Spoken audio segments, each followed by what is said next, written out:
वजीर दाखिला राना सनाउल्लाह की धमकियां और भड़के ना थम सकी। परवेज इलाही के वजीर आला ना रहने का दावा किया, साथ ही गवर्नर राज जैसे गैर आईनी इकदाम की धमकी भी दे डाली।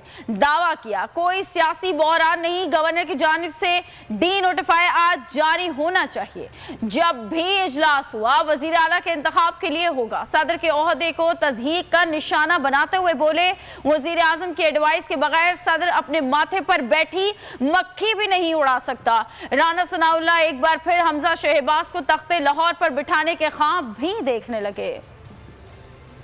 कि कल 4 बजे के अजलास, तलब करदा अजलास के ना होने या उसमें वोट ऑफ कॉन्फिडेंस ना लेने की बुनियाद पे चौधरी परवेज इलाही साहब जो हैं वो आइनी तौर पे पंजाब के चीफ मिनिस्टर नहीं है। बाकी जो एक ऑर्डर जारी करना है गवर्नर ने, वो एक फॉर्मेलिटी है और मेरा ख्याल है कि उसे जितनी भी जल्द जारी हो जाए वो मुनासिब होगा और मेरा ख्याल है कि वो आज जारी होना चाहिए। जैसे ही गवर्नर का अपना ऑर्डर इशू करेगा उस पर नोटिफिकेशन होगा, उस पर अमल दरामद होगा और ये आइन का तकाजा है। अगर आइनी तकाजे को रजिस्ट किया जाएगा और उसके ऊपर अमल दरामद को रोका जाएगा तो फिर गवर्नर जो है वो फेडरल गवर्नमेंट को लिख सकते हैं और उनके तहरीर करने पे फेडरल गवर्नमेंट जो है वो कैबिनेट की मंजूरी से एडवाइस भेज सकती है प्रेसिडेंट को और प्रेसिडेंट इज़ बाउंड टू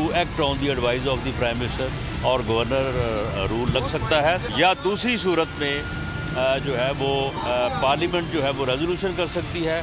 तो फिर फोर्थ विद जो है गवर्नर रूल 2 माह के लिए जो है वो आ जाएगा और 2 माह के बाद अगर उसे दोबारा रेजोल्यूशन किया जाता है तो फिर वो 6 माह तक एक्सटेंड हो सकता है। हकीकी आजादी की जंग में बोल भी कप्तान के हमकदम। इलेक्शन कराओ मुल्क बचाओ की लाइव ट्रांसमिशन, दिखाई लम्हा बलम्हा सूरत हाल। रील और रेटिंग में भी बोल न्यूज रहा नंबर 1। सब्सक्राइब करें और बेल दबाएं ताकि कोई खबर रह न जाए।